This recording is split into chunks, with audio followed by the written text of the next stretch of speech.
الحمد لله نحمده ونستعينه ونستغفره ونؤمن به ونتوكل عليه ونعوذ بالله من شرور أنفسنا ومن سيئات أعمالنا من يهده الله فلا مضل له ومن يضلله فلا هادي له ونشهد أن لا إله إلا الله وحده لا شريك له ونشهد أن سيدنا وقدوتنا وحبيبنا ومولانا محمدا عبده ورسوله صلى الله تعالى عليه وعلى آله وأصحابه وأولاده وأزواجه وأنصاره وأتباعه وأشياعه ومحبيه وأمته وعلينا معهم أجمعين وسلم تسليما كثيرا أما بعد فقد قال الله تبارك وتعالى في كتابه المجيد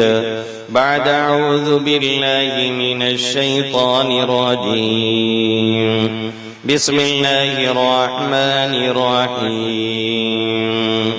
مثل الذين ينفقون أموالهم في سبيل الله كمثل حبة أنبتت 7 سنابل في كل سنبلة 100 حبة والله يضاعف لمن يشاء وقال تبارك وتعالى وقالوا ربنا إنا أطعنا سادتنا وكبراءنا فأضلونا السبيلا ربنا آتهم ضعفين من العذاب والعنهم لعنا كبيرا. وعن أبي هريرة رضي الله تعالى عنه قال النبي صلى الله تعالى عليه وسلم إذا مات ابن آدم انقطع عمله إلا من 3: علم ينتفع به أو صدقة جارية أو ولد صالح يدعو له. وقال النبي صلى الله تعالى عليه وسلم والله ما نقصت صدقة من مال. وقال في حديث آخر إن الصدقة لتطفئ غضب الرب أو كما قال سيدنا وهادينا محمد صلی اللہ تعالی علیہ وسلم. میرے محترم بزرگوں اور دوستوں، میرے غیور نوجوان ساتھیوں اور جن ماؤں اور بہنوں تک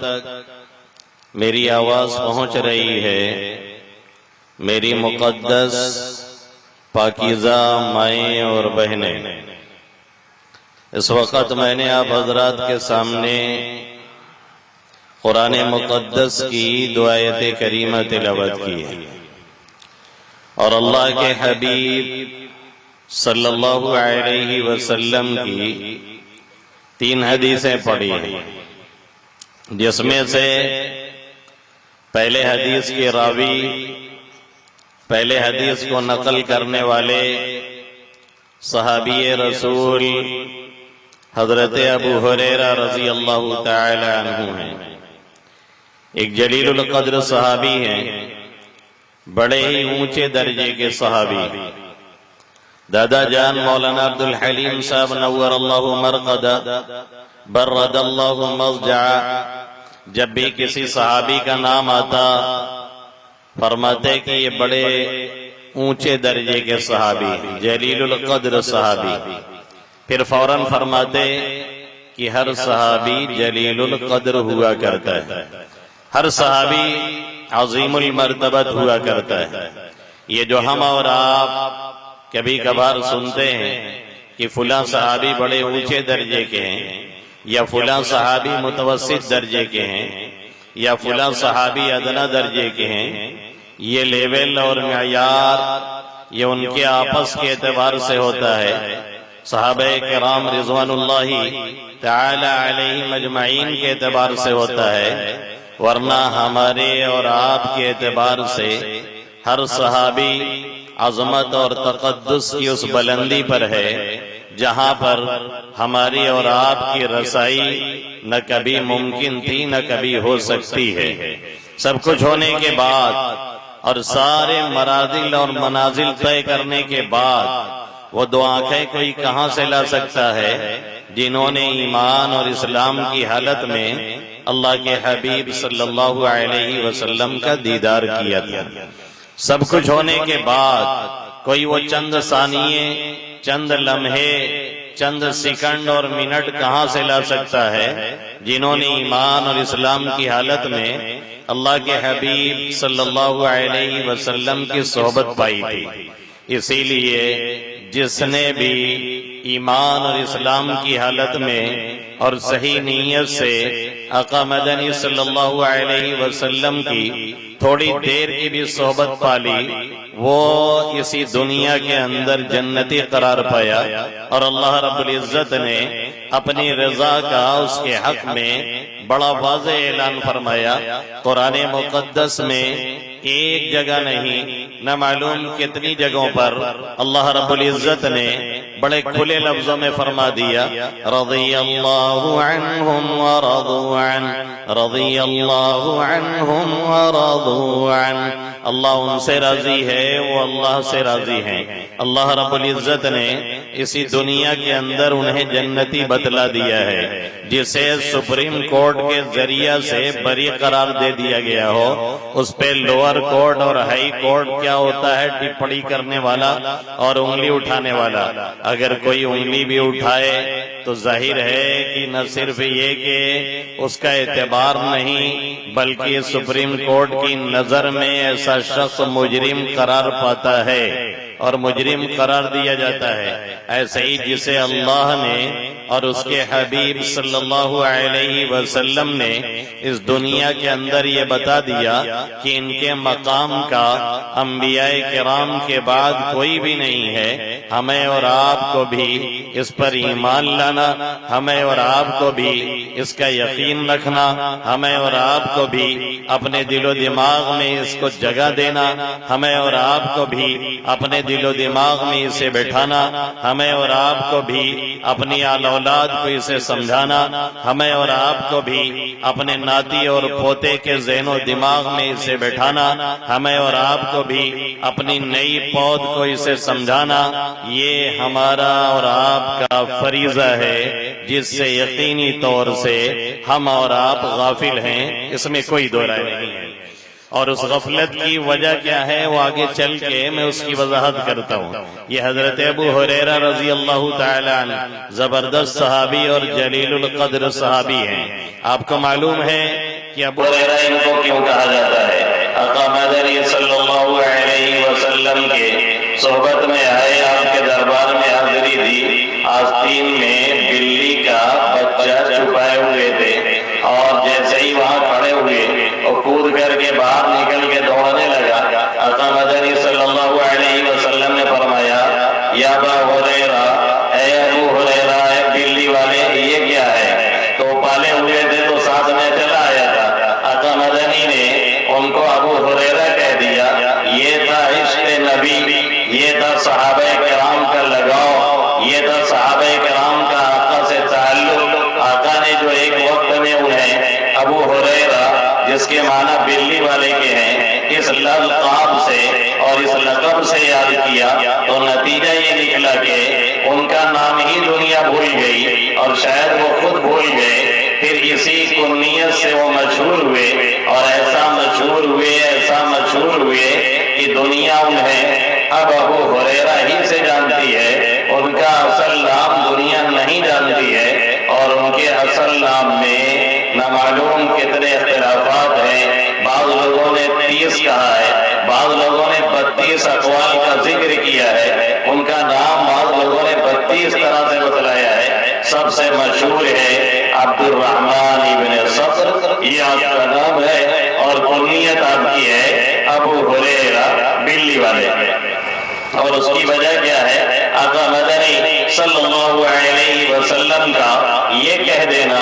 کہ اے ابو ہریرہ، اے بلی والے، تو خود اپنا نام بھولے اور دنیا بھی ان کا نام بھول گئی، اور ان کے نام میں اختلافات اتنے زیادہ بڑھے کہ 32 اقوال اس میں ہیں، جس میں سب سے مشہور عبد الرحمن ابن صخر ہے، شروع کے صحابی ہیں، قدیم الاسلام ہے، آقا مدنی صلی اللہ علیہ وسلم کی صحبت میں پوری زندگی گزاری ہے، اور یہاں تک ہوتا تھا کہ فرقہ بے فاقہ رہتا، اصحاب صفہ میں سے ان کا شمار تھا، جن کے بارے میں میرے نبی محترم محمد عربی صلی اللہ علیہ وسلم نے فرمایا تھا کہ یہ لوگ کل قیامت میں میرے سب سے زیادہ قریب ہوں گے، مسجد نبوی صلی اللہ علیہ وسلم کے جب آپ حاضری دیں گے اور جو پیچھے روضہ اقدس کا پچھلا حصہ ہے اس طرف جب جائیں گے تو وہ جو چبوترا آج بھی بنا ہوا ہے، یہاں پہ یہ صحابہ کرام رہتے، آقا جو فرماتے اسے سنتے، آقا جو فرماتے اسے نوٹ فرماتے، آقا جو کہتے اسے نوٹ کرتے، آقا جو کہتے اسے یاد کرتے، آقا جو بولتے اسے یاد کرتے، اور اس کے بعد دوسروں تک پہنچاتے۔ کہیں سے کچھ کھانے پینے کو ملا تو ٹھیک ہے، اور نہیں ملا تو کوئی بات نہیں۔ بعض مرتبہ خود حضرت ابو ہریرہ فرماتے ہیں کہ کبھی کبھی بھوک کی سختی اور فاقہ یہاں تک پہنچ جاتا اور اتنا زیادہ بڑھ جاتا کہ ہم غش کھا کے بے ہوش ہو کے گر جاتے تھے، اور لوگ ہماری گردن پہ پاؤں رکھ کے گزرتے تھے اور یہ سمجھتے تھے کہ اسے مرگی کا دورہ پڑ گیا ہے۔ عربوں میں جب مرگی کا دورہ کسی کو پڑتا تھا تو ان کے ہاں ایک طریقہ علاج تھا، پیر کو گردن پہ رکھ کر کے دباتے تھے، کوئی رگ وگ رہی ہوگی جس سے مرگی کے مریض کو افاقہ ہو جاتا تھا اور اسے سکون مل جاتا تھا، تو لوگ سمجھتے کہ ان کو مرگی کا دورہ پڑ گیا ہے، اس لیے ان کی گردن پہ قدم رکھ کر کے اس طرح سے وہ لوگ گزرتے تھے۔ اور حضرت ابو ہریرہ فرماتے ہیں واللہ ما بی الا الجوع، اللہ کی قسم مجھے بھوک کے علاوہ کوئی تکلیف نہیں ہوتی تھی، فاقہ اتنا نڈھال کر دیتا تھا کہ میں غش کھا کے بے ہوش ہو کے گر جاتا تھا۔ تب آقا مدنی صلی اللہ علیہ وسلم کی حدیثیں لوڈ کی گئی ہیں، اپلوڈ کی گئی ہیں، محفوظ کی گئی ہیں، دوسروں کو بتائی گئی ہیں، دوسروں کو سمجھائی گئی ہیں، دوسروں کو یاد دلائی گئی ہیں، دوسروں تک پہنچائی گئی ہیں۔ قبیلہ دوس کے رہنے والے یہ صحابی کون سمجھ سکتا تھا کہ یہ مقام پائیں گے؟ ان کی طرف اشارہ کرتے ہوئے آقا مدنی صلی اللہ علیہ وسلم نے جب ایک صحابی کو بھیجا تھا ان کے علاقے میں تبلیغ کے لیے، اور وہ گئے اور بہت دنوں تک محنت کی، کوئی خاطر خواہ نتیجہ نہیں نکلا، لوٹ کر کے آئے، آقا مدنی صلی اللہ علیہ وسلم سے فرمایا آپ ان کے خلاف بددعا کر دیجئے، قبیلے دوس کو آپ بددعا دے دیجئے، ان کا کام تمام ہو جائے۔ لیکن میرا نبی اس لیے نہیں آیا تھا کہ بددعاؤں پہ صرف اکتفا کرتا، میرا نبی اس لیے نہیں آیا تھا کہ اس طرح کی باتیں کہہ کر کے اپنے جذبات کی تسکین کر لیتا، میرا نبی اس لیے نہیں آیا تھا کہ اس طرح کی باتیں لوگوں کو بتا کر کے اور لوگوں کے خلاف بک کر کے لوگوں کو بھی تھوڑی دیر کے لیے سکون میں ڈالتا اور اپنے بھی الفاظ کچھ اس طرح استعمال کر کے سکون محسوس کرتا۔ میرا نبی اس لیے آیا تھا دنیا کو تاریکیوں سے نکال کر کے، کفر اور شرک کی اور اعمال بد کی تاریکیوں سے نکال کر کے ہدایت، ایمان اور اعمال صالحہ کی روشنی میں لے کر کے آئے۔ میرا نبی آیا تھا جسے اللہ نے کہا تھا وَمَا أَرْسَلْنَاكَ إِلَّا رَحْمَةً لِلْعَالَمِينَ، اے محمد عربی صلی اللہ علیہ وسلم، ہم نے آپ کو دنیا جہاں والوں کے لیے باعث رحمت بنا کر کے بھیجا ہے۔ آقا نے ہاتھ اٹھایا اور دعا اس طرح سے کی اللہم اہدی دوسا وأتی بہم، اے اللہ قبیلے دوس کو ہدایت دے، اے اللہ قبیلے دوس کی رہنمائی فرما، اے اللہ قبیلے دوس کو راہ راست پہ لے کر کے آ، وأتی بہم، اور انہیں مسلمان بنا کر کے لے کر کے آ۔ پھر حضرت جو صحابی گئے تھے تبلیغ کے لیے ان سے آقا مدنی صلی اللہ علیہ وسلم نے فرمایا تم ہیرا جو آئے اور اس سے اسلام کی آبیاری ہو، یہی ہے ہیرا حضرت ابو ہریرہ رضی اللہ تعالی عنہ، جو اللہ کے حبیب صلی اللہ علیہ وسلم کے قدموں میں آ کر کے پڑ گئے اور سب سے زیادہ حدیثیں آپ صلی اللہ علیہ وسلم سے انہوں نے نقل کی ہے۔ ان کی یہ روایت جو میں نے آپ کے سامنے پڑھی ہے، ان کی یہ حدیث آقا مدنی صلی اللہ علیہ وسلم سے انہوں نے نقل کی ہے۔ وہ فرماتے ہیں، آقا مدنی صلی اللہ علیہ وسلم نے فرمایا، اذا مات الانسان انقطع عمله، جب انسان مرتا ہے تو اس کے اعمال بند ہو جایا کرتے ہیں۔ اب وہ چاہے کہ ایک مرتبہ سبحان اللہ کہہ لے، اب وہ چاہے کہ ایک مرتبہ الا اللہ کہہ لے، اب وہ چاہے کہ ایک مرتبہ الحمدللہ کہہ لے، اب وہ چاہے کہ 2 رکعت نماز پڑھ لے، اب وہ چاہے کہ اللہ کے سامنے کوئی حاجت پیش کر دے، اب وہ چاہے کہ اللہ سے اپنی کوئی ضرورت بیان کر دے، یہ اب ممکن نہیں رہ جاتا۔ جہاں سانس ٹوٹتا ہے اور جہاں سانس اکھڑتا ہے اور جہاں زندگی کی آخری ہچکی آتی ہے اور جہاں پنڈلیوں میں تشدد اور کھچاؤ ہوتا ہے، انسان اس دنیا کو خیرباد کہتا ہے، ایسے ہی اس کے اعمال کے صحیفے لپیٹ کر کے رکھ دیے جاتے ہیں۔ پھر وہ چاہے کوئی بھی تمنا کرے، کسی بھی تمنا کو اپنی پوری نہیں کر سکتا ہے۔ کسی کو فرمایا اس حدیث میں، اذا مات الانسان انقطع عمله، جب انسان مرتا ہے تو اس کا عمل بند ہو جایا کرتا ہے اور وہیں اسٹاپ کر دیا جاتا ہے۔ اسی لیے ایک مرتبہ عبداللہ ابن عمر رضی اللہ تعالی عنہما کسی علاقے میں سفر کر رہے تھے۔ آپ کا گزر ایک قبرستان کے پاس سے ہوا جہاں پہ کچھ قبریں تھیں۔ آپ کی نگاہ جیسے ان قبر والوں پہ پڑی، آپ نے سواری روک دی، وضو کیا اور 2 رکعت نماز پڑھی اور اس کے بعد پھر آگے چلے۔ بعض شاگردوں نے سوال کیا، حضرت آپ نے ایسا کیوں کیا؟ یہ کرنے کی وجہ کیا ہوئی؟ اس علاقے میں، اس میدان میں آپ نے رک کر کے 2 رکعت نماز کیوں ادا کی؟ اللہ کے حبیب صلی اللہ علیہ وسلم کا تذکرہ کرتے ہوئے، حدیث سناتے ہوئے انہوں نے فرمایا، میرے ان کانوں نے آقا مدنی صلی اللہ علیہ وسلم سے یہ جملہ سنا۔ آقا مدنی صلی اللہ علیہ وسلم نے فرمایا تھا کہ جب انسان مر کر کے دنیا سے چلا جاتا ہے تو قبر میں اس کی خواہش اور تمنا یہ ہوتی ہے، کاش مجھے مہلت دے دی جاتی، مجھے تھوڑا سا فرصت دے دی جاتی اور موقع دے دیا جاتا تو میں 2 رکعت نماز ہی جا کر کے کم سے کم پڑھ لیتا۔ تو میں نے سوچا کہ یہاں پہ میرے پاس موقع ہے، میں نے سوچا یہاں پہ میرے پاس فرصت ہے، میں نے سوچا یہاں پہ میرے پاس چانس ہے، تو کیوں نہ 2 رکعت پڑھ لو تاکہ قبر میں جانے کے بعد یہ حسرت مجھے باقی نہ رہے۔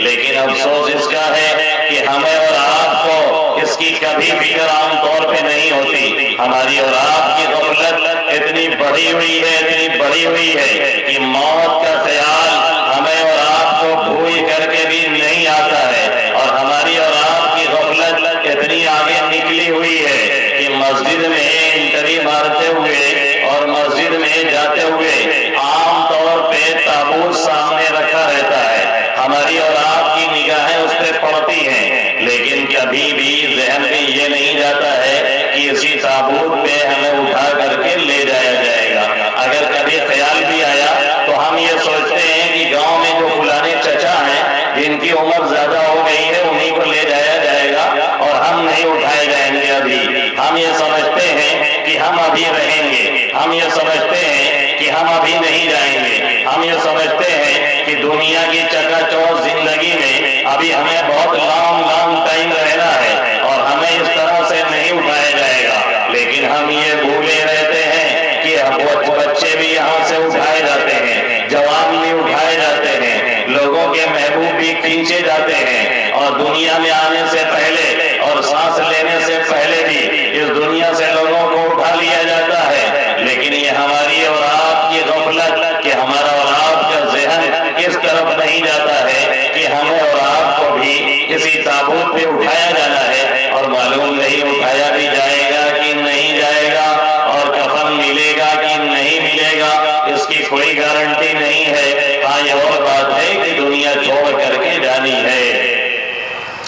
یہ تو مانا اجل آئے گی ایک دن، کیا پتا یہ کہاں روح پرواز ہو، دفن ہوگا مقدر میں ہو جائے گا، ورنہ تربت کا کوئی بھروسہ نہیں۔ فکر عقبہ تو کر آج ہی بے خبر، کل نہ کر کل کا کوئی بھروسہ نہیں۔ کل نہ آیا کبھی اور نہ آئے گا کل تو کیا ایک پل کا بھروسہ نہیں۔ ناز کتنا تھا دولت میں قارون کو، بھول بیٹھا وہ سب دین و ایمان کو، مل گئی خاک میں اس کی دولت سبھی، ایسی دولت کا کوئی بھروسہ نہیں۔ کر خدا کی عبادت جوانی میں تو، کل بڑھاپا تیرے سر پہ آ جائے گا،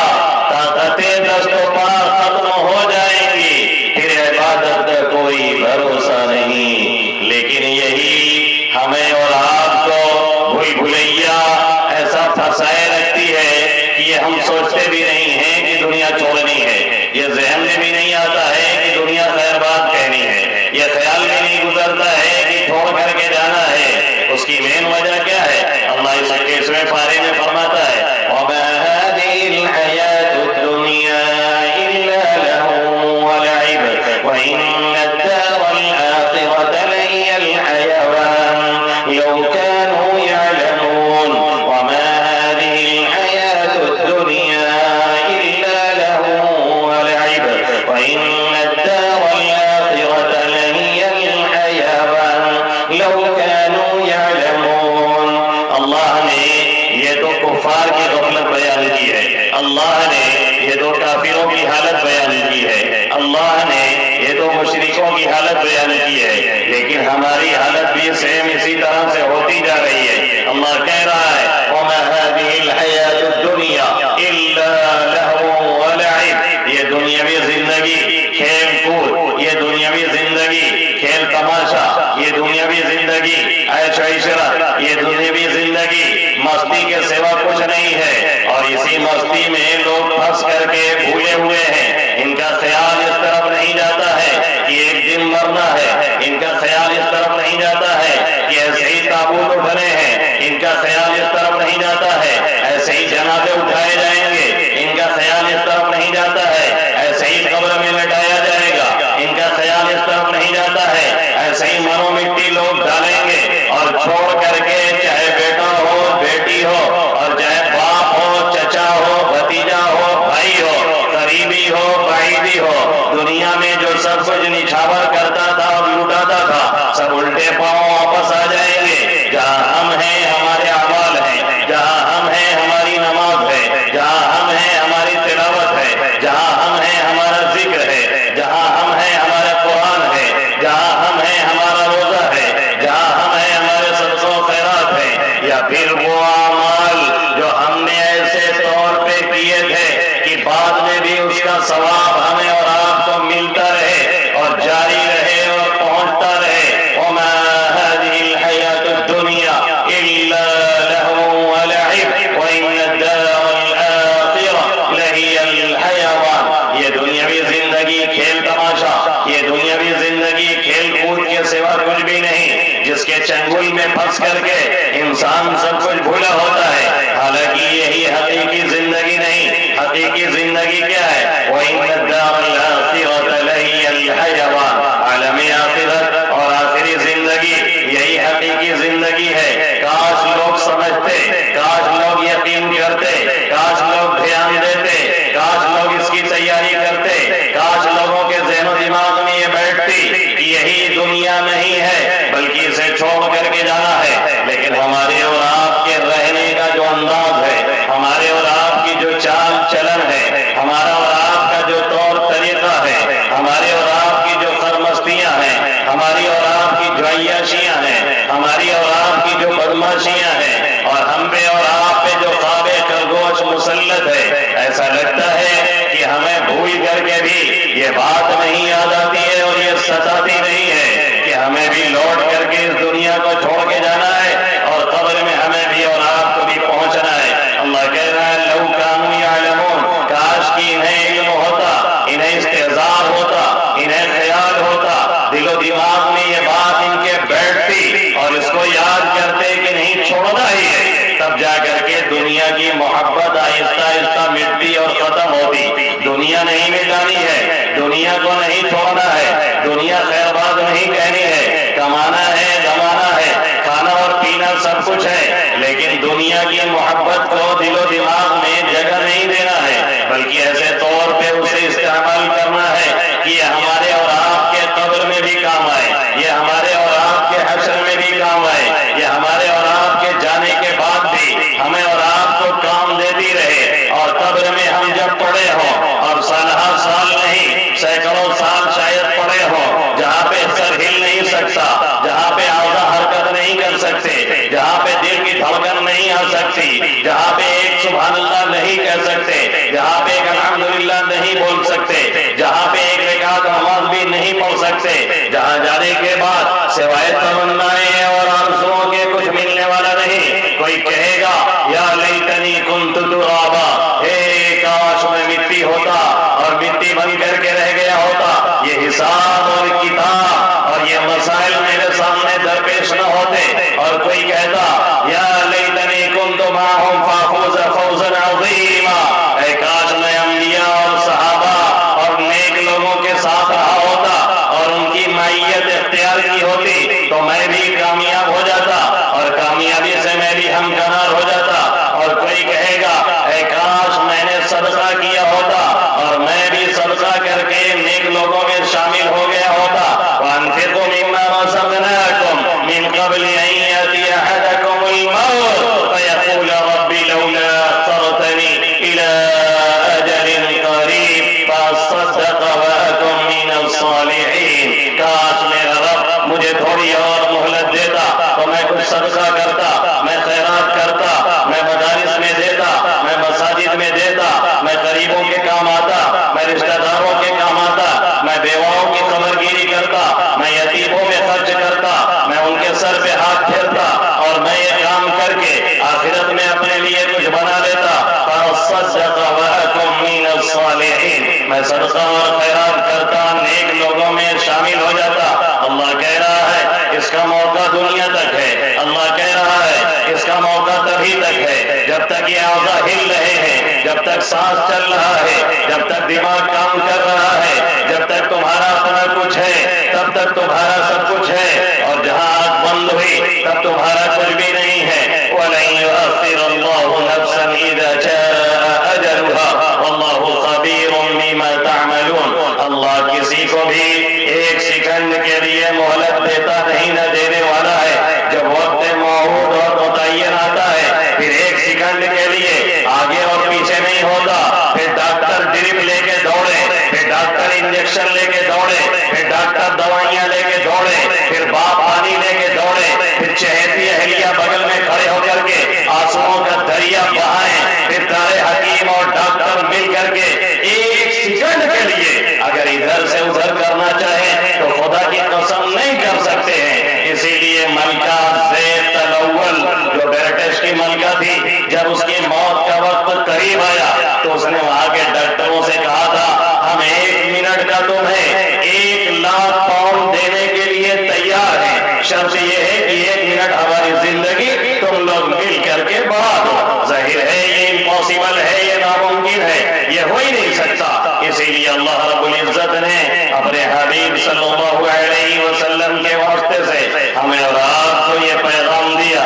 ہمیں اور آپ کو یہ سکھایا اپنے لیے خود کرنا ہے، اپنی تیاری خود کرنی ہے، اپنے اعمال خود سنوارنے ہیں، اپنے آپ کو خود سنوارنا ہے، اپنی نمازیں خود صحیح کرنی ہے، اپنے روزے خود سنوارنے ہیں، تلاوت پہ خود دھیان دینا ہے، صدقہ و خیرات خود کرنا ہے، اس لیے کہ قبر میں ہمارے ساتھ کوئی بھی کھڑا ہونے والا نہیں ہے۔ ہم اور آپ کیا سوچتے ہیں؟ یہ چہیتی اولاد، یہ ہمارے بھائی، یہ ہمارے بچے، یہ ہمارے رشتہ دار، اور خاص طور سے یہ ہماری جو نئی نسل ہے جن کے دوست بہت ہے، ان کے دوست بہت ہے، جس کو سنو فلانا ساتھی میرا ہے، اچھا وہ ہمارا دوست ہے، اچھا وہ ہمارا بہت جگری دوست ہے، فلانا بہت جگری دوست ہے، قسم کھا کے کہہ دوں تو قسم نہیں ٹوٹے گی،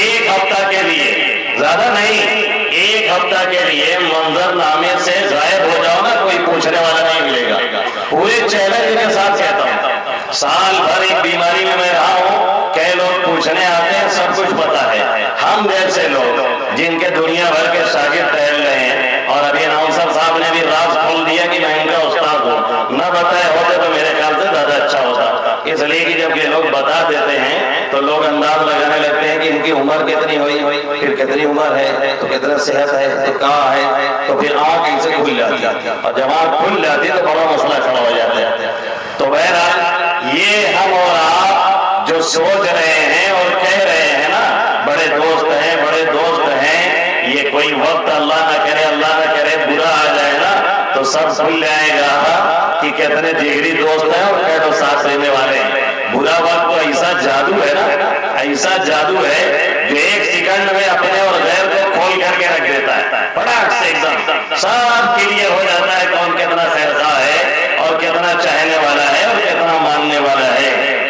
مفتی تقی صاحب عثمانی، مفتی آف ورلڈ جن کو میں کہا کرتا ہوں،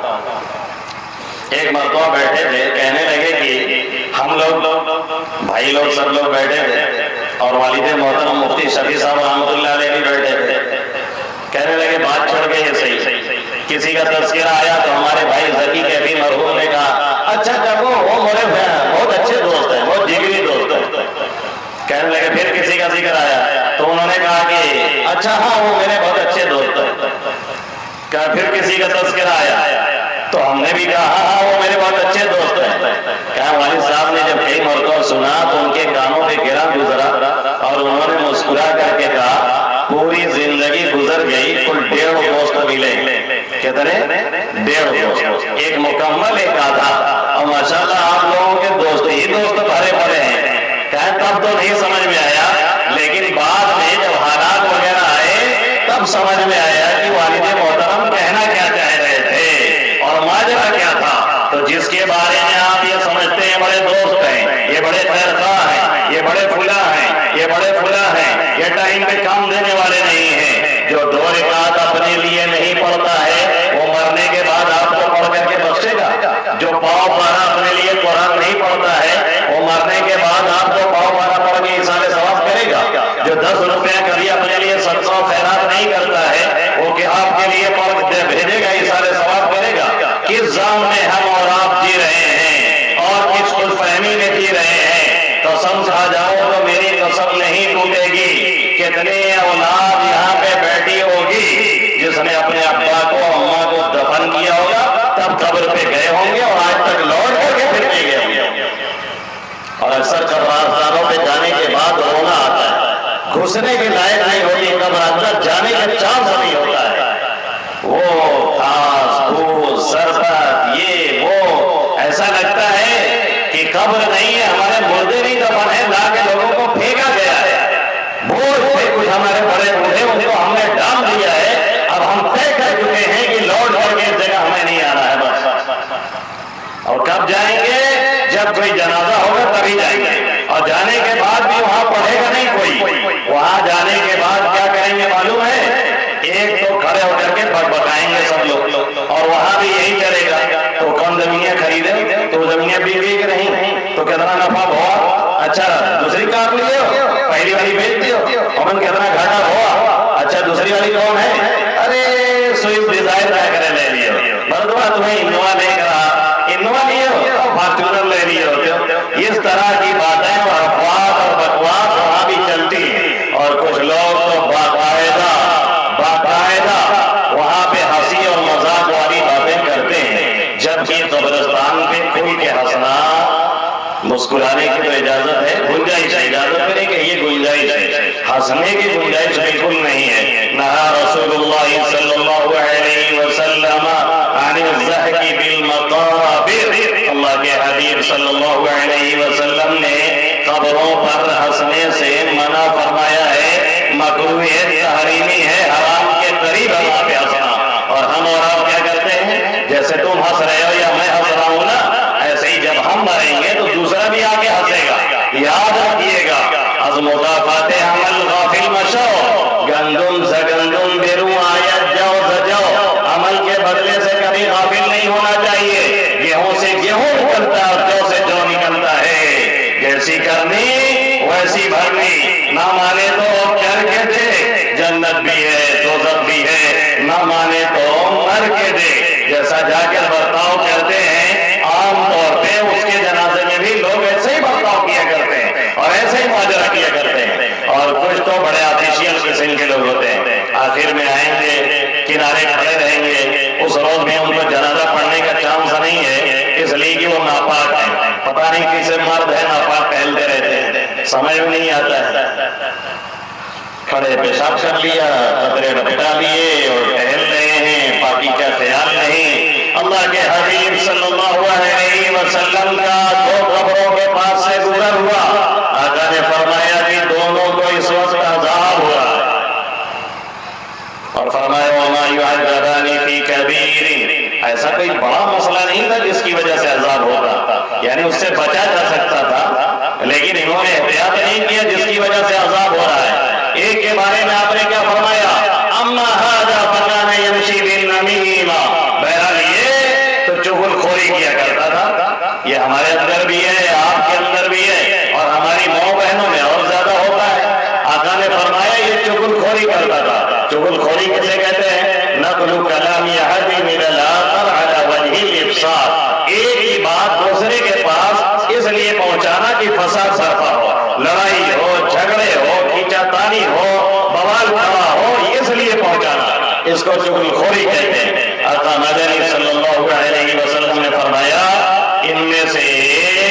چغل خوری کیا کرتا تھا، اور یہ بہت سڑا ہوا مرض ہے جس کے اندر پیدا ہو جاتا ہے، کوئی بات اس سے پچتی نہیں ہے، نتیجہ یہ نکلتا ہے کہ وہ ادھر کی ادھر حکم لگائے رہتا ہے، اور اکثر لوگ تو تحقیق کرتے نہیں، پوچھتے نہیں، پتہ چلا کہ تعلقات ایسے کمینے کے چکر میں لوگ خراب کر لیا کرتے ہیں۔ تھوڑا سا مسکرا کے پوچھ لیا کرو بھائی، کبھی آپ نے ایسا کہا تو نہیں تھا؟ ارے یار ایسا سنا تھا، یا تو تحقیق کی عادت ڈالو، اور یا تو کان میں تیل نہیں، تیل میں کان ڈال لو۔ اس بات سب باتوں میں توجہ ہی مت دو، مست رہو ایک دم، جتنے مست رہو گے اتنے اچھے دکھو گے، اور جتنے چہرہ جلن کھائے بھرا ہو رہے گے اتنے لوگ بھاگیں گے، کہیں گے مردوں کی کا نام لیتے، سلام کرے تو لگتا ہے گریا جی وہ جواب ایسا دیتا ہے۔ تو یہ چغل خوری انتہائی سڑا ہوا مرض ہے۔ ٹائم میرے پاس کم ہے، ورنہ ایک آدھ واقعہ تو نقل ہی کر دیتا۔ ایک واقعہ جلدی میں سن لیجیے، کتنا سڑا ہوا مرض ہے اور کتنا گھاتک مرض ہے، یہی بولیں گے تبھی نہ سمجھ میں آئے گا، بھیانک مرض۔ ایک صاحب جو ان کا غلام تھا تو اس کی عادت تھی چغل خوری کی، تو جہاں بیچنے جاتے تو بیچنے سے پہلے بتا دیتے کہ بھائی اس کے اندر یہ عیب ہے اس لیے میں بیچ رہا ہوں،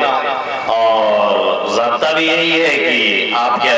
سامان میں کوئی خرابی ہو تو اس کو بتا دیجئے، ورنہ وہ حرام ہے جو نفع آپ لے رہے ہیں، جو چونا لگا رہے ہیں کسی کو۔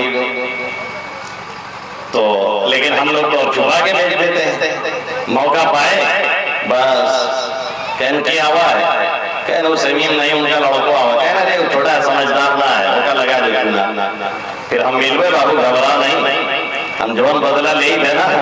کہ کہو پوچھتے یاد رکھا تھی۔ تو اس نے کہا کہ بھائی یہ چغل خوری کرتا ہے، تو ایک نے انکار کیا، دوسرے نے کیا، تیسرے نے کیا، بہرحال کرتے کرتے ایک نے خرید لیا، کہا رہے چغل خوری کرا تھا، اور کوئی ٹھیک ہے نا؟ کہا ہاں کام وہاں میں بہت ٹھیک ٹھاک ہے، کافی محنتی ہے، بڑا اچھا انسان ہے، بس ایک کمی یہی ہے۔ کہا کیا؟ چغل خوری۔ اس کے بعد ان کے یہاں کچھ دن رہا، کچھ دن رہنے کے بعد بہرحال جس کا جو مرض ہے وہ تو باہر کرے گا، وہ تو باہر کرے گا، السر ہے تو جب بد پرہیزی ہوئی تو دقت ہوئی میں گری۔ ایک روز جن کے یہاں تھا ان کی بیوی سے کہنے لگا پتہ ہے کچھ؟ کہنے کا خاص طور سے ہماری مائیں سنیں جو شک کی مریض ہوتی، بہنیں سنیں جو شک کی ہردم مریض ہوتی، کونوں دن میاں بے بیچارے اگر کونوں وجہ سے دیر دے گئے ہیں، کہاں رہ گئے کسی چکر میں رہے بس اسے تو یہاں وہاں دورہ کرا۔ ارے بھیا تھوڑا سا سنبھل جاؤ، دیر سے آیا ہے، سلام کیجیے، کہیے میرے سرتاج کہاں رہ گئے تھے، خیریت تو ہے، دیر دن ہو گئی، پریشانی کوئی تو نہیں، کہاں پھنس گئی تھی گاڑی، کیا دقت تھی؟ مسکرا کے سلام کیجیے، خیریت پوچھ لیجیے، بات کیجیے۔ پہنچتے ہی بیچارہ مال نے کہاں سے مارا پیٹا دوڑا پیٹا, کھانا پینا ملا ہے کہ نہیں ملا ہے, کس پوزیشن میں پہنچا ہے, دروازہ کھولتا ہے ڈی ایم صاحبہ وکیل آپ سے باہر ایک دم بم پھڑا. اب اس کے بعد لگی اندر بولنے. اب یہ بھی سوچتے ہیں بھائی ہم مرد ہیں, ہمارے پاس تو پاور ہے, تو کہیں لے جے فرصت یہاں سے امریکہ تک کی طلاق, جھوگا بھر کے طلاق, سمجھ میں بات آئی, پہاڑ بھر کی طلاق. اوکے بعد تب صبح کے یاد آیا یار بڑا گڑبڑ ہوا, 5 لڑکا وہ کہاں رہی ہیں, دن میں تارا دکھائے لگا, 3 تارا کچھ بچیا کچھ دکھائے لگی. اوکے بعد تب پھر سب تیل لگی ہیں, اور تیل لگ کے اوکے بعد تب یہ کہیں مفتی صاحب بڑا گڑبڑ ہوا. وہ ہوتے پہلے سمجھ میں آ جاتا کیا کرے, کوئی ہدیہ دینے تھوڑی آتا ہے,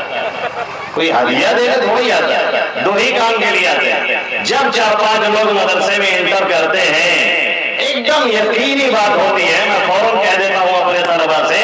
یا تو یہ آئے ہیں طلاق کی بحث کرنے, اس کا مسئلہ پوچھنے, یا تو وراثت کا جھگڑا ہے بس, اور کوئی مسئلہ نہیں. ایک دم 101% ہے, آپ بند کر کے کہہ دیجئے. اسی لیے آئے, یا تو زمین جائیداد کا لفڑا ہے, اتنا ہوگا الجھایا میں نے کہ اوپر سرے نہیں ملتے کہ کہاں سب کا وہ سمجھاوا جائے. جب شروع میں سمجھاوا جاتا ہے کہ نہیں بٹوارا کہہ لو, ملکیت الگ رائے چاہیے, ٹھیک ہے سب لوگ ایک ساتھ رہا تھا, لیکن سب کی ملکیت الگ رہا ہے, کلیئر رہا ہے, پتہ رہا ہے کس کا کیا ہے, تاکہ بعد میں بوال نہ ہو. نہیں تو کہیں ہمارے دوئے لڑکا ہے, ہمیں زیادہ کمائی دے, ہمیں زیادہ رائی دے, ان کے چھٹ ہیں اور کل یار بھینس کی نہیں کھاتوں ہیں, تب بوال شروع. تو کہ دونوں سمجھاؤ. اچھا کسی قاعدے کے گھر کو ایسے سمجھانے لگو نا کہ بھائی دیکھو بعد میں جھگڑا ہو سکتا ہے, بوال ہو سکتا ہے, ملکیت الگ ہونی چاہیے, ممتاز ہونی چاہیے, کس کا گھر ہے, کس کی زمین ہے, گاڑی کس کی ہے, کس کا بنگلہ ہے, کیا ہے, سب الگ الگ کاغذ پہ تم نوٹ کروا دو, دے دو سب کو, پھر اس کے بعد مل کے رہو کہ کوئی دقت نہیں. کہیں دیکھا تو بل صاحب کا لڑاوا چلے آ رہا, کیسی بات کرت ہے, لوگ کیا کہیں, گاؤں میں چلتا ہے لوگ کیا کہیں گے, لوگ کیا کہیں گے. ابا الگول ہو گئی, ارے یار ابھی یہ بیٹوا شادی کی 10 سال میں الگول ہو گئی. اوکے بعد ایک دن رات میں پتہ چلا چیلا چلا, ان کا سر پھوٹا, ان کا ہاتھ ٹوٹا, کہ پلسٹر لگائے ٹہرے طہارت ہے, کہ سر پہ پٹی باندھے طہارت ہے, کہ ایسے کنچا مارے چلت ہے. کہنے کا ہوا, کہنے رہی یار پوچھ مت, چچا کہا ہوا تو کہا تھا پتہ یہ جب چاہیے گھر مجیار ہوئے ہوا ہے, یہ انیارہ کام دیکھا لگا. کہیں یار ردیاں سانس اور موری پتویا میں یار حجت ہو رہی, بیچوا میں پہنچ گیا ہوں, میرا بیٹا کو سدر آئے گا, مہو کا مارے یہوں کا مارے, سب کا ٹکڑا پھوڑنا ہے. یہی نہ بولتے ہیں ہمارے چچا لوگ, یہ ہماری بنیادی غلطی ہوتی ہے. تو تحقیق کون کرتا ہے, پھر ہماری مائیں بہنیں کہاں سے کریں گے. اب دروازے پہ پہنچا بیچارہ شوہر تو چالو ہو جاتی ہے. زیادہ تر طلاق یہیں سے ہوتی ہے, ہماری ماؤں بہنوں کی دشمنی اور ہمارے مردوں میں عدم تحمل, برداشت نہ ہونا. فوراً یہ رکشن ان کا آ جاتا ہے کہ ابھی کیسے بول دیے صاحب, پاور تو ہمارے پاس ہے, یہ ذہن ان کا ہے, پاور ہمارے پاس ہے. بھائی پسٹل اس لیے نہیں رکھی جاتی ہے کہ کچھ ہو تو اٹھا کے گولی چلا دی جائے, اس لیے رکھی جاتی ہے کہ جب سمجھ لیا جائے کہ بغیر چلائے نہیں کام کرے گا تب فائر پھیل جاتا ہے. کس نے آپ کو بتا دیا کہ ایک ساتھ 3 طلاق دے, اور کہ بات کہیں والا بہت غصہ میں آئے گئے رہو تمہیں طلاق دے دیے رہو. یہ بتاؤ پیار میں آج تک یہ طلاق دیے سر, ایک بتا دے, کوئی ایک واقعہ بتا دو, کوئی ایک واقعہ بتا دو بھائی, کوئی یہ کہے کہ ہم بہت چاہتے ہیں تمہیں طلاق دے دیے, ہم بہت پیار کر رہے ہیں تمہیں طلاق دے دیے. کون سنے بھیا, چھپرا ویسا ہوا ہے کہ بہت پیار کر رہا, بس پیار میں طلاق دے دیے. کہ بہت ٹینشن میں آئے گئے ہیں, ٹینشن میں آئے گئے تو طلاق ہی کیوں نکلی. اس کا مطلب یہ ہے کہ اندر کچھ نہ کچھ پک رہا تھا. دل صاف ہو تو زہر اگلتی نہیں زبان, روشن چراغ سے کبھی اٹھتا نہیں. اندر معاملہ کچھ ہے گڑبڑ, اسی لیے تو طلاق کا لفظ آیا. کیوں کوئی دوسرا لفظ نہیں آ گیا. میرا نبی خفا ہوتا تو بھی دعائیں دینے لگتا, اور ہم اور آپ اپنی بیوی کو بھی ایک دعائیہ جملہ کبھی نہیں کہتے, ہاں طلاق گھر سے نکل آتا. تو یہ دونوں طرف سے جو گڑبڑ ہوتی ہے یہ بہت معاملہ خراب کر دیتا ہے. اب سر پہ تیل لگ کے بیچارے, وہاں پر ڈاکٹر پہنچی ہیں، مولانا بہت ٹینشن میں آئے گئے ہوں، تب طلاق دے دیے. بھائی ٹینشن میں آ گئے تھے، کچھ بک لیا ہوتا تو ہاتھ مار دیے ہوتے، کچھ اور کر لیا ہوتا. طلاق تو آخری حربہ ہے. جب معاملہ بالکل نہیں بنتا ہے تب حکم یہ ہے کہ کچھ لوگوں کے ساتھ مل جل کر کے کنسلٹ کر کے مشورہ کر کے پھر آپ زیادہ سے زیادہ ایک طلاق دے بس، تاکہ اس میں بھی رجوع کرنے کا عدت کے اندر یا عدت گزر جائے تو پھر سے نکاح کرنے کا چانس موجود رہے. یہ 3 طلاق اور 1000 طلاق اور یہاں سے امریکہ تک کی طلاق اور کھوا بھر کے طلاق اور کھانچا بھر کے طلاق، یہ کہاں سے چل رہا ہے؟ اللہ واسطے ان چیزوں سے باز آئیں اور کچھ وقت کسی قاعدے کے عالم کے ساتھ ٹائم دیا کریں. کچھ وقت 5 ہی منٹ صحیح، 10 ہی منٹ صحیح، کسی واقعی عالم کے ساتھ بیٹھا کریں تاکہ ذہن و دماغ میں کچھ باتیں پیدا ہوں اور سمجھ میں آئے دین کیا ہے اور دنیا کو لے کر کے دین کے ساتھ کیسے فائدہ اٹھایا جاتا ہے. تو اب اس نے سوچا کہ اب اپنی کارروائی شروع کی جائے. وہ چغل خور والا قصہ چل رہا تھا نا، وہیں پھر لوٹیے. تو غلام نے دیکھا کہ ان کے شوہر جو تھے، ان کی دکان تھی، دکان کچھ زیادہ چلنے لگی تو بیچارے تھوڑا لیٹ آنے لگے. روز 8 بجے آتے تھے، رات کو 8:15 ہوا، 8:30 ہوا، 9 ہونے لگا. تو اس نے ان کی بیوی سے کہا پتا ہے کہیں بہت دیر کیا ہوا تھا؟ کہ نہیں، کہ میرے دوسرے چکر چلا تھا. اب سنکا دیا ان کی بیوی کو، اہلیہ کو بھڑکا دیا کہ تم خوری شروع. اب اہلیہ روز جب آئے تو بہت شروع. جیسے پہنچے، ارے بتائیے کل 8:15 پہ آئے، آج 8:20 ہو گیا، 5 منٹ کہاں تھے آپ؟ ارے بھائی دکان دریا ہے، سامان اندر کر رہے تھے، گراہک آ گیا تھا، تھوڑا سا 5 منٹ اس میں اور لگ گیا ڈیل کرنے میں. ارے نہیں تو جھوٹ بولا تھا. اب دھیرے دھیرے شک کا مارا آدمی رات میں جا رہا ہو، کھمبے کے پرچھائی کو یہ سوچ لے کہ بھوت آ رہا ہے تو ہاتھ میں کل دکھائے گا، ہے نا؟ اور لگتا ہے کہ ہاں پیچھو ہمارے بھوت کھڑا آتا ہے، تب تک دھاؤ سے اگڑ گیا. اب یہ شک میں آ گئی بیوی.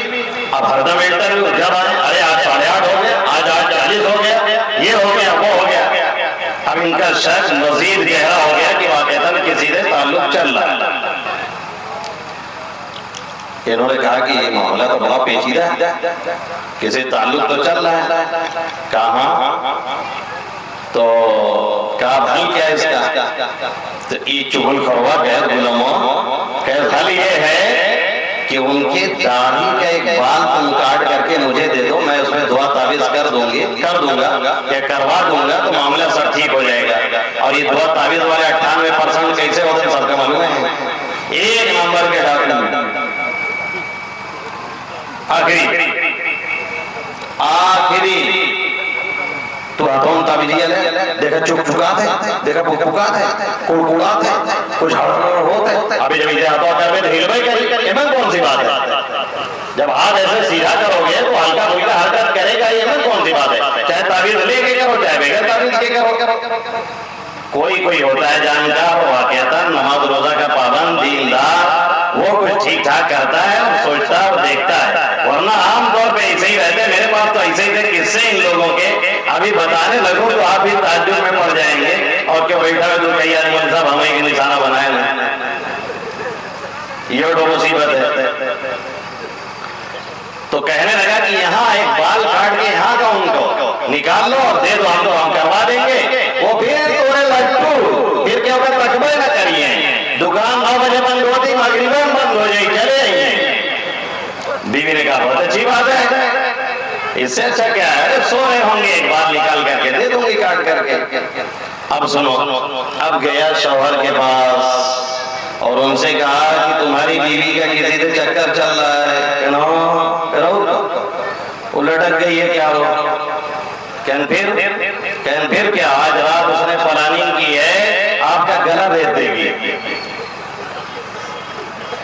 سنے ہماری مائیں اور بہنیں قاعدے سے یہ گلا دیتے رتواوے کے پھول عام طور پہ ایسے ہی ہوتے ہیں، شیطان ایسے ہی لگاتا ہے سب. اس کے بعد اس نے کہا ارے کہاں آج سوئے ہونا نہیں اس سے، یہ گلا تو کاٹ دیا جائے. ابھی آیا، کھایا پیا، کھانے پینے کے بعد لیٹ گیا اور فرضی طریقے سے نیند میں چلا گیا کہ ہاں سو رہے ہیں اور سویا نہیں۔ ابھی میں تو بال یہاں سے کاٹ کے نکال کے دیکھ رہا، اب یہ چھری تیز کہہ کے لے کے آئیں گے، تیر سے لپک کے جب گلا پہنچے اٹھ کے پکڑ لیا، کہتا ہمیں ذبح کرے جاتے رہا۔ یہ کہیں نہیں ذبح نہیں کرے جاتے بھائی، تھوڑا سا کام رہا، کہنا نہیں گلا میں کون کام رہا، پکی بات ہے ذبح کرے جاتے رہا۔ اب وہ بہت بیچاری نہیں کیا، یہ بھی شک کا مارا اور یہ بھی شک کی ماری، نتیجہ یہ نکلا کہ پلٹ کر کے اسی چاقو سے اس نے ذبح کر دیا عورت کو۔ اب عورت کے خاندان والوں نے سنا تو شوہر کو مار ڈالا، اور جب اس کے خاندان والوں نے سنا تو ادھر حملہ کیا۔ اب نتیجہ یہ ہے کہ دونوں گاؤں ختم ہونے کو ہے، اور معاملہ کیا ہے؟ وہی اور کچھ بھی نہیں۔ اللہ کے حبیب صلی اللہ علیہ وسلم نے فرمایا انہما لیعذبان وما یعذبان فی کبیر، ان دونوں کو عذاب دیا جا رہا ہے، کوئی بڑا اتنا مسئلہ نہیں تھا جس سے یہ بچ نہ سکتے، بچ جاتے تو عذاب نہ دیا جاتا۔ انہما یہ یمشی فی النمیمہ، یہ ایک چغلخوری کرتا تھا جس کی وجہ سے اسے عذاب دیا جا رہا ہے۔ اور دوسرے کے بارے میں آقا نے فرمایا وَأَمَّا هَذَا فَكَانَ لَا يَسْتَنزِهُ مِنَ الْبَوْلِ يَسْتَنزِهُ عَنِ الْبَوْلِ فَإِنَّ عَامَّةَ عَذَابِ الْقَبْرِ مِنْهُ، یہ دوسرا پیشاب کی چھینٹے وغیرہ سے پرہیز نہیں کرتا تھا، اس لیے اس کو عذاب دیا جا رہا ہے۔ آقا نے فرمایا پیشاب کے قطرے وغیرہ سے پرہیز کرو، اس لیے کہ قبر کا اکثر عذاب اسی سے شروع ہوتا ہے۔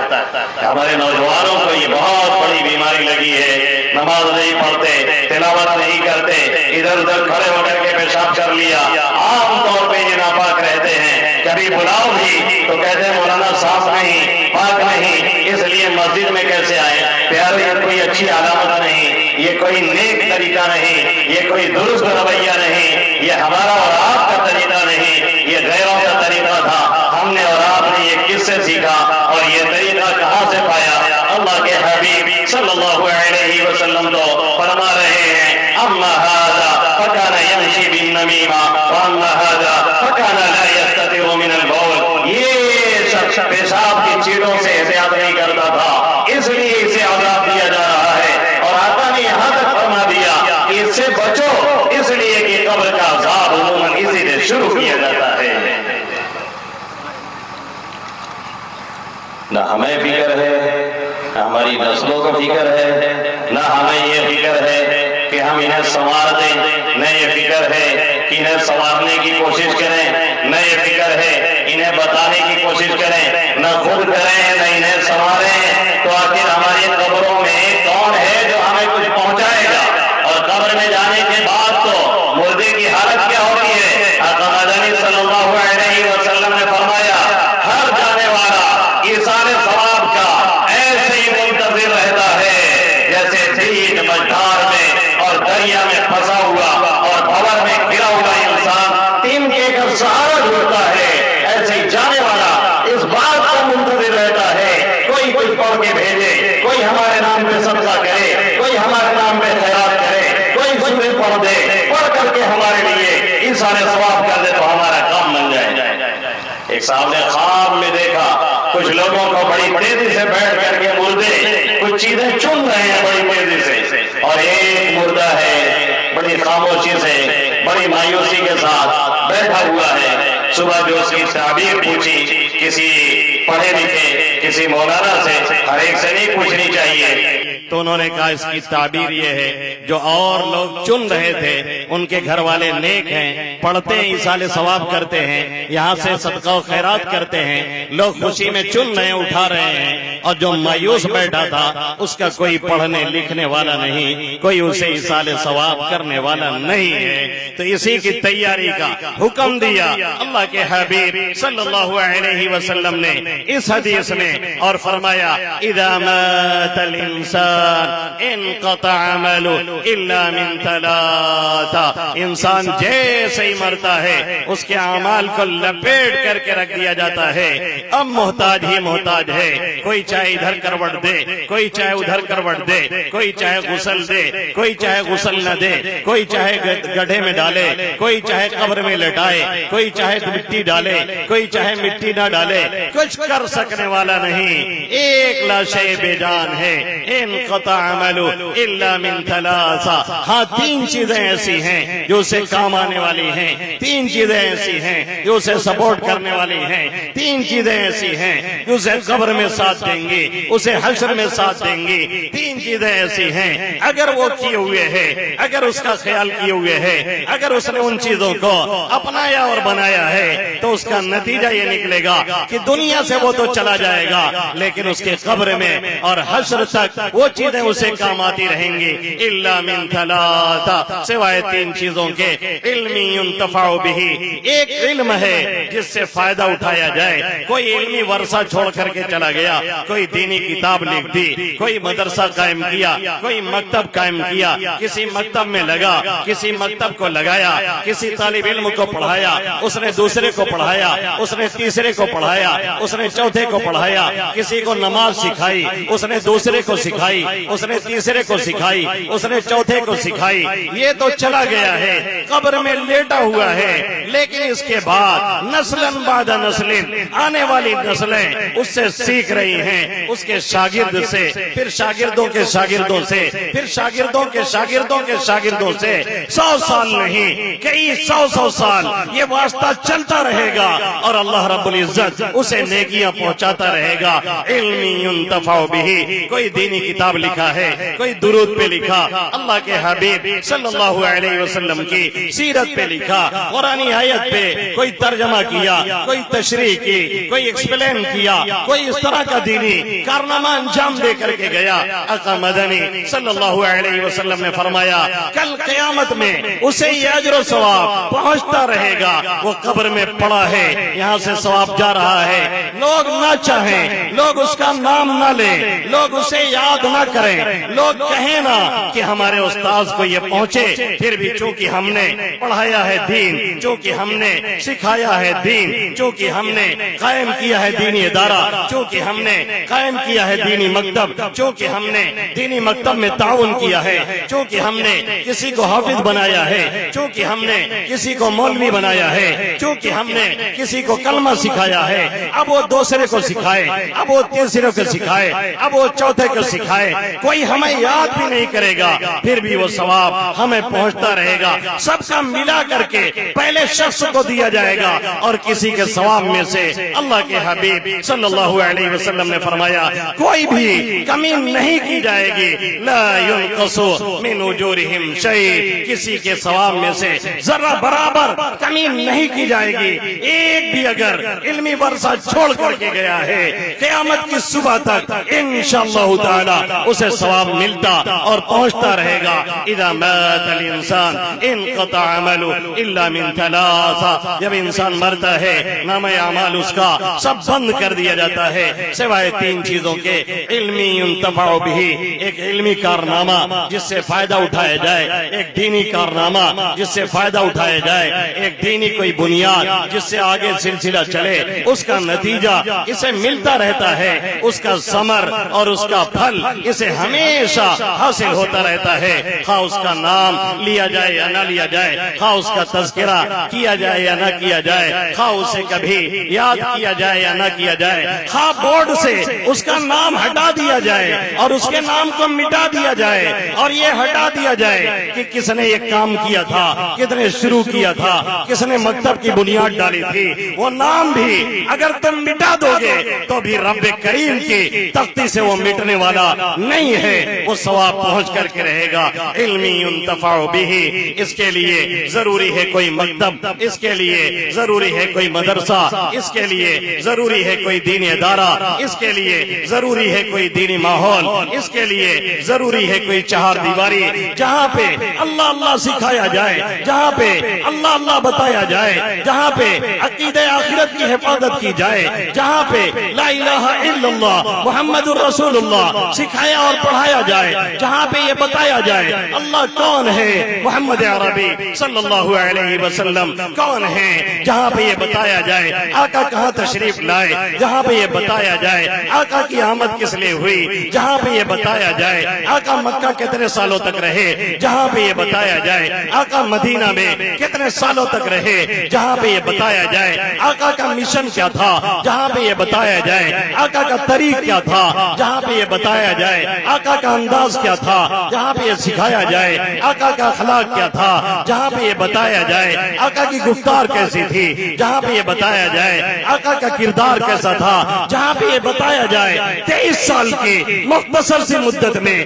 13 سال مکہ میں اور 10 سال مدینہ میں رہ کر کے پورے جزیرۃ العرب کو کیسے میرے نبی محترم محمد عربی صلی اللہ علیہ وسلم نے پلٹ کر کے رکھ دیا۔ اس کے لیے ضروری ہے کوئی مکتب ہو، اس کے لیے ضروری ہے کوئی مدرسہ ہو، اس کے لیے ضروری ہے کوئی ادارہ ہو، اس کے لیے ضروری ہے کوئی چہار دیواری ہو، اس کے لیے ضروری ہے کوئی استاذ ہو، اس کے لیے ضروری ہو اس کی تنخواہ ہو، اس کے لیے ضروری ہے اس کا تعاون ہو، اس کے لیے ضروری ہے اس کا سپورٹ ہو، اس کے لیے ضروری ہے ہر طرح سے اس نظام کو مضبوط کیا جائے اور سالٹ کیا جائے، اور یہ یقین کر لیا جائے اس دور پرفتن میں اور اس دور ارتداد میں اور اس دور بے راہ روی میں اور اس دور شیطنت میں اگر کوئی جگہ ایسی ہے جہاں پہ ہم اور آپ اپنے بچوں کے دین اور ایمان کو سالٹ رکھ سکتے ہیں اور محفوظ رکھ سکتے ہیں تو یہی مکاتب اور مدارس ہیں،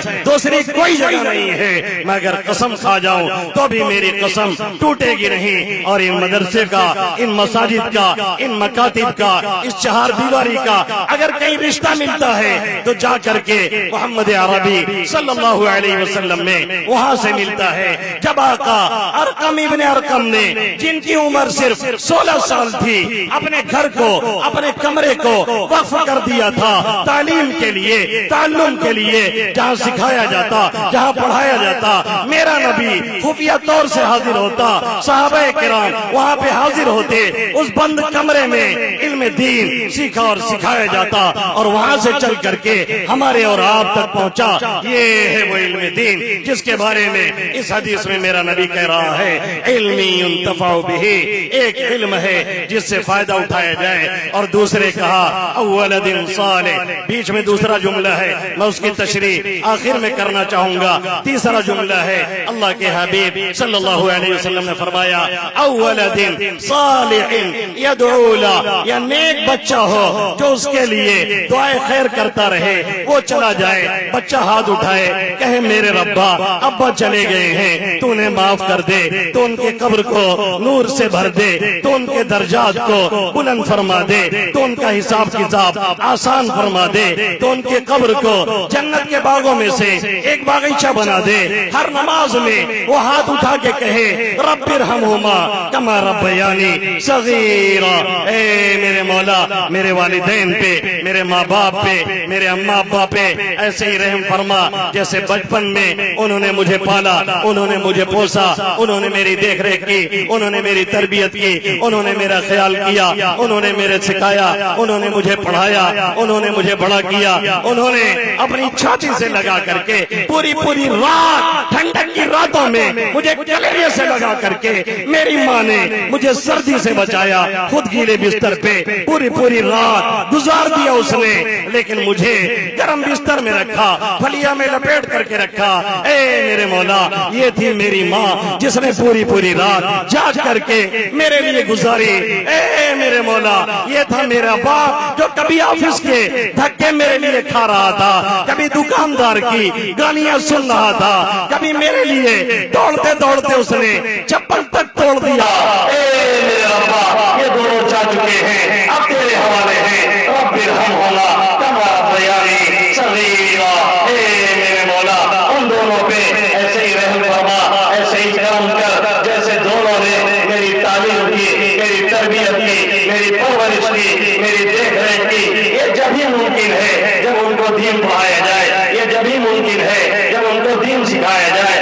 یہ جب ہی ممکن ہے جب انہیں مکتب کی تعلیم دی جائے، یہ جب ہی ممکن ہے جب انہیں بتایا جائے والد کون ہے، والدہ کون ہے، ان کا حق کیا ہے۔ ہم اور آپ پیدا ہوتے ہی کسی ایجی کے حوالے کر دیتے ہیں، جہاں اسے RAT ریٹ تو پڑھایا جاتا ہے، جہاں اسے CAT کیٹ تو پڑھایا جاتا ہے، جہاں وہ چوہا بلی تو پڑھتا ہے۔ اگر نہیں سنتا تو اللہ کا نام، اس کے رسول کا نام اگر نہیں جانتا تو یہ نہیں جانتا والد کون ہے، والدہ کون ہے، ان کے حقوق کیا ہیں، اور بڑھاپے میں ان کی خدمت کا صلہ کیا ہے، جہاں وہ یہ نہیں سنتا کہ بیٹا باپ تیری جنت کا دروازہ ہے اور ماں کے قدموں کے نیچے تیری جنت ہے،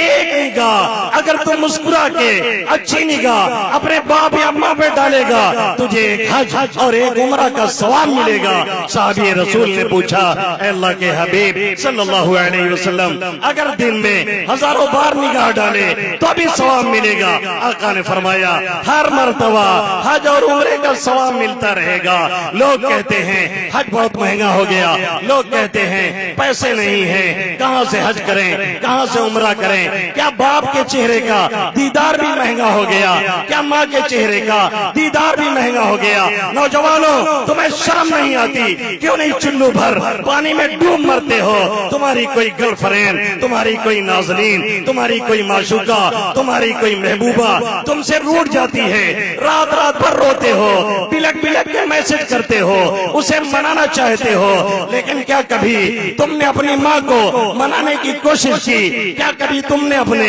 روٹے ہوئے باپ کو منانے کی اور معافی مانگنے کی کوشش کی ہے؟ اگر نہیں کی ہے یقین مانو تم سب سے بدترین انسان ہو جس نے اپنے سب سے بڑے محسن اور خیر خواہ کے ساتھ اچھائی کا معاملہ نہیں کیا ہے۔ اور اگر یہ نہیں کر رہے ہیں کہیں نہ کہیں ہمارے گارجین، ہمارے پیرنٹ، ہمارے والدین، ہمارے بڑے، ہمارے بوڑھے، ہماری نانی، ہماری دادی، ہمارے دادا، ہماری نانی، ہمارے بڑے یہ بھی ذمہ دار ہیں۔ انہوں نے انہیں دین اور ایمان نہیں سکھایا، انہوں نے انہیں یہ نہیں سکھایا بیٹا اللہ کون ہے، رسول کون ہے، والد کون ہے، والدہ کون ہے۔ یہی وجہ ہے آج جب والدین بوڑھے ہوتے ہیں بجائے اس کے کہ بچے قریب آئیں اور خدمت کریں اور دوری اختیار کرتے ہیں، اور بہت سے تو لے جا کر کے اولڈ ایج ہوم میں داخل کر دیتے ہیں جہاں پہ غیر ان کی خدمت کرتا ہے۔ جو شفقت،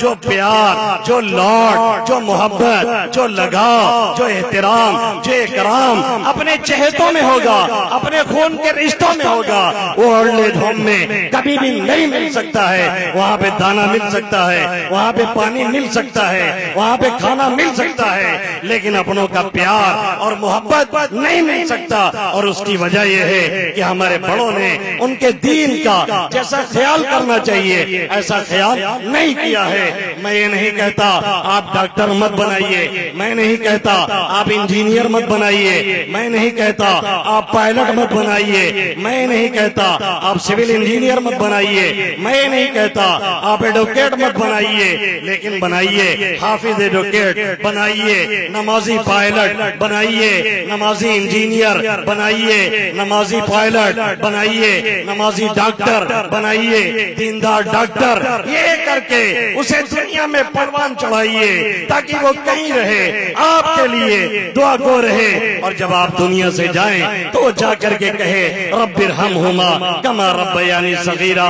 میرے مولا میرے والدین کی مغفرت فرما، یہ چلے گئے ہیں انہوں نے میرے ساتھ بڑا اچھا برتاؤ کیا تھا، اے اللہ اب وہ کلمہ کے محتاج ہیں، اے اللہ اب وہ صدقہ کے محتاج ہیں، اے اللہ اب وہ خیرات کے محتاج ہیں۔ کوئی اثاثہ انہوں نے نہیں چھوڑا، سب سے بڑا اثاثہ ہم اور آپ ان کے لیے ہیں۔ ایک حدیث نقل کر کے بات آگے چلاؤں، اللہ کے حبیب صلی اللہ علیہ وسلم نے فرمایا کل قیامت میں بہت سے والدین اپنے بلند مقام کو دیکھیں گے تو اپنے رب سے کہیں گے یا ربی انا لی ھذا، اے میرے مولا یہ اتنا اونچا مقام مجھے کہاں سے مل رہا ہے، کیسے مل رہا ہے، کیسے دیا جا رہا ہے؟ ہم نے اور آپ نے اپنے بینک میں 1 لاکھ روپیہ ڈالا ہے اور 1 کروڑ شو کر رہا ہے، تو آخر ہم پوچھیں گے نا 1 کروڑ کہاں سے دکھ رہا ہے؟ ہم نے تو 1 لاکھ جمع کیا تھا۔ ایسے ہی بہت سے والدین کل قیامت میں کہیں گے یا ربی انا لی ھذا، اے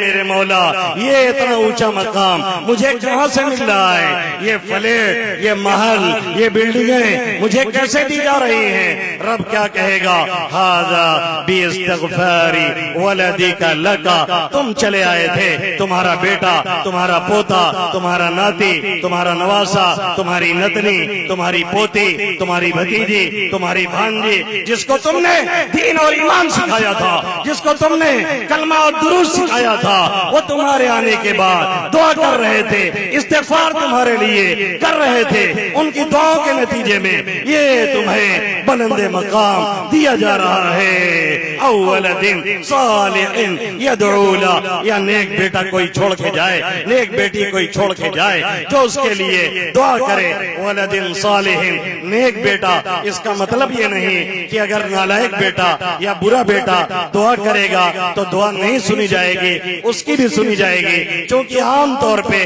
جو اولاد نیک ہوتی ہے وہی ایصال ثواب کرتی ہے، جو اولاد نیک ہوتی ہے وہی دعا کرتی ہے، جو اولاد نیک ہوتی ہے وہی دعاؤں میں یاد رکھتی ہے۔ اس لیے اللہ نے کہا، اس لیے نبی نے کہا او ولد صالح۔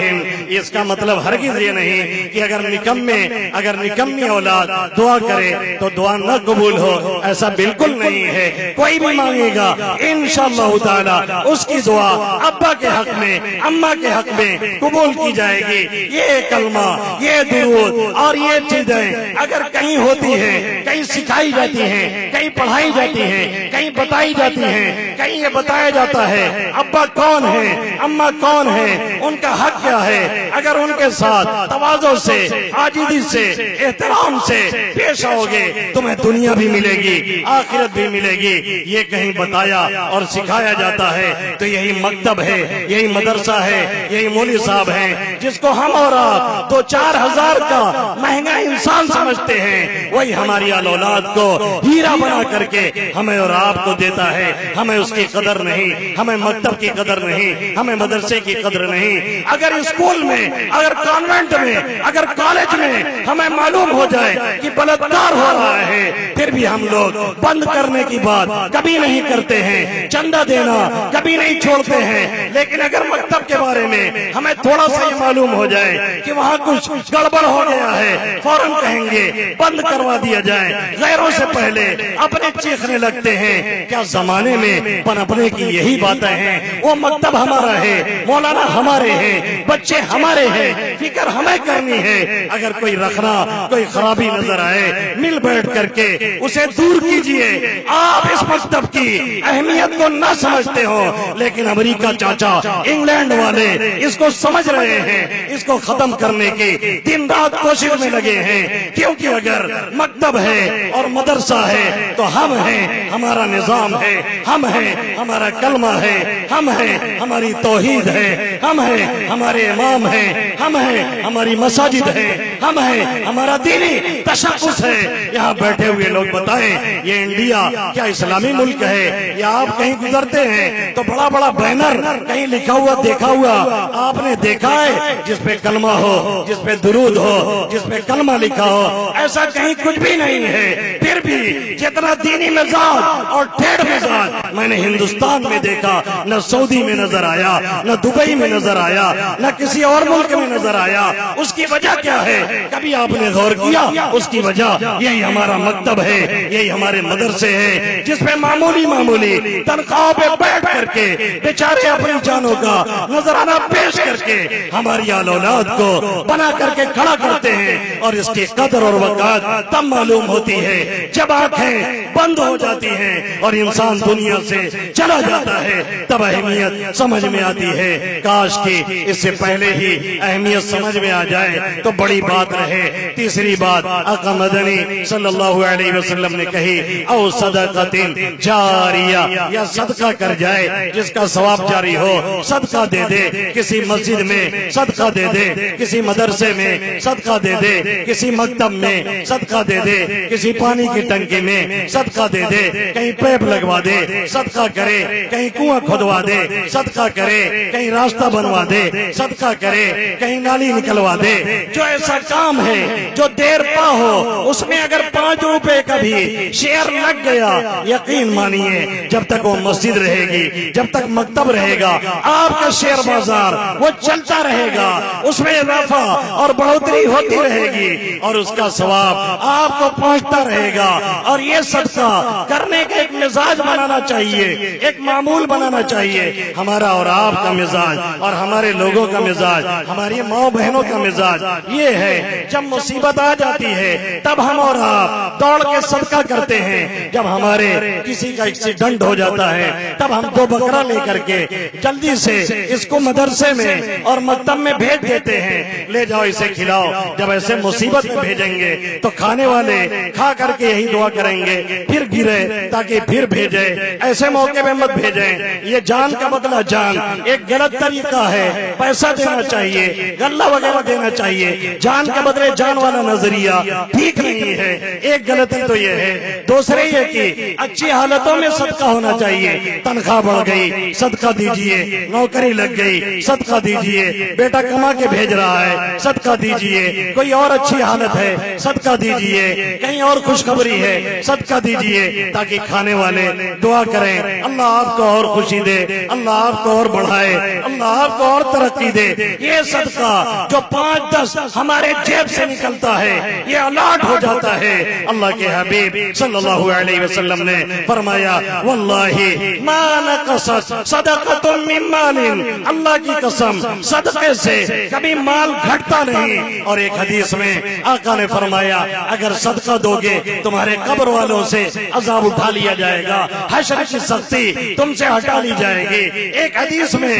آقا نے فرمایا صدقہ اللہ کے غصے کو ٹھنڈا کر دیتا ہے اور بری موت سے حفاظت کرتا ہے۔ بری موت کا 2 مطلب ہے، ایک مطلب یہ ہے آدمی کا ایکسیڈنٹ وغیرہ نہیں ہوتا، اس سے بچا رہتا ہے۔ اس لیے میرا مزاج ہے جب میں سفر میں نکلنے لگتا ہوں 10 20 50 جو بھی جیب میں ہوتا ہے میں مسجد کے ڈبے میں صدقہ بھجوا کر کے اطمینان سے دوڑتا ہوں۔ الحمدللہ 18-19 سالوں کے سفر میں آج تک کہیں کچھ نہیں ہوا، اللہ کا احسان ہے۔ میرا نبی کہہ رہا ہے صدقے سے بری موت ٹلتی ہے۔ ایک مطلب تو یہ ہے ایسی موت ٹل جاتی ہے، دوسرا مطلب یہ ہے برا خاتمہ نہیں ہوتا، آدمی کا خاتمہ بالخیر ہوتا ہے، مرتے وقت اللہ اسے کلمہ نصیب کرتا ہے، کلمے کی دولت سے اس دنیا سے جاتا ہے۔ سنیں میری مائیں اور بہنیں، اللہ کے حبیب صلی اللہ علیہ وسلم نے جب خطبہ دیا،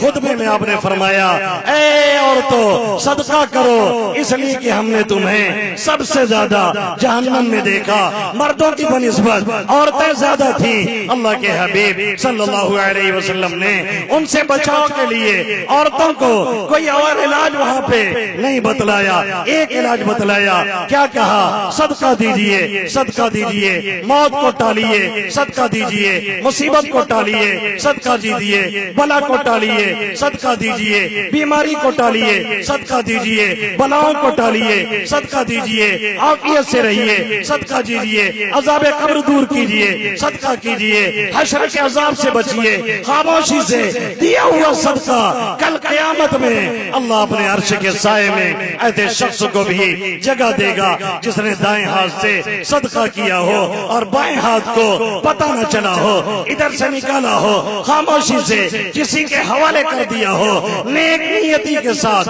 اللہ کے حبیب صلی اللہ علیہ وسلم فرماتے ہیں جو اس طرح سے صدقہ کرتا ہے اللہ عرش کے سائے میں جہاں کوئی سایہ نہیں ہوگا اسے جگہ عنایت فرمائیں گے۔ ہمارے ایک جاننے والے ہیں ان کی اہلیہ کو کینسر ہو گیا، یاد رکھیں ہر بیماری کا علاج ٹکیا نہیں ہے، ہر بیماری کا علاج گولی نہیں ہے، ہر بیماری کا علاج انجیکشن نہیں ہے، ہر بیماری کا علاج گلوکوز نہیں ہے۔ میرے نبی نے فرمایا ہے اپنے بیماروں کا علاج صدقہ کے ذریعہ کیا کرو۔ انہوں نے صدقہ اور خیرات شروع کی اور دعاؤں کا اہتمام کروایا۔ ابھی جلد ہی ملے تھے، میں نے پوچھا آپ کی اہلیہ کا کیا حال ہے؟ کہنے لگے بالکل ٹھیک ہو گئی۔ میں نے کہا کیسے ٹھیک ہوئی؟ کہنے لگے علاج میں جتنا لگا اس سے زیادہ میں نے صدقہ کیا۔ اگر 5 لاکھ لگا ہے 5 سال میں تو میں نے 5 لاکھ صدقہ بھی کیا، اور دوسرا کام یہ کیا اکثر بوتل میں پانی لے کر کے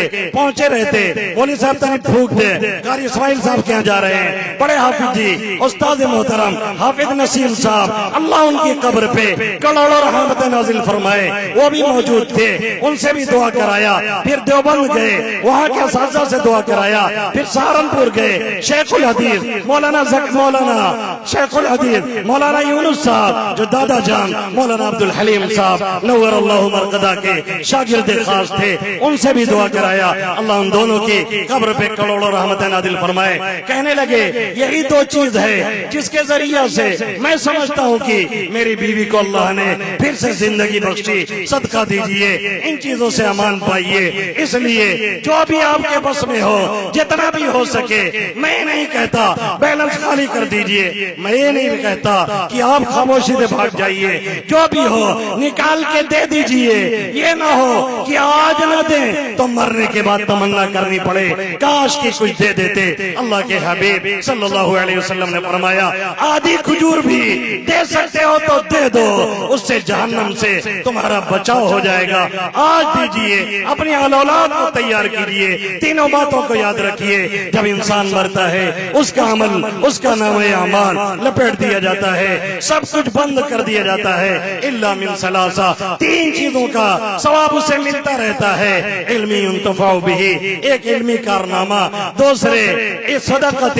جاریۃ، ایسا صدقہ جس کا ثواب دیر پا ہو، اور تیسرے ولد صالح يدعو له، نیک اولاد چھوڑ کے گیا جو اس کے لیے دعا کرتی رہے۔ اللہ ان چند باتوں پہ سب سے پہلے مجھے پھر آپ سبھی حضرات کو عمل کی توفیق نصیب فرمائے، آمین یا رب العالمین۔ حیات باقی، ملاقات باقی، بہت سی باتیں بھی باقی ہیں، پھر آئیں گے تو پھر کریں گے انشاءاللہ تعالی۔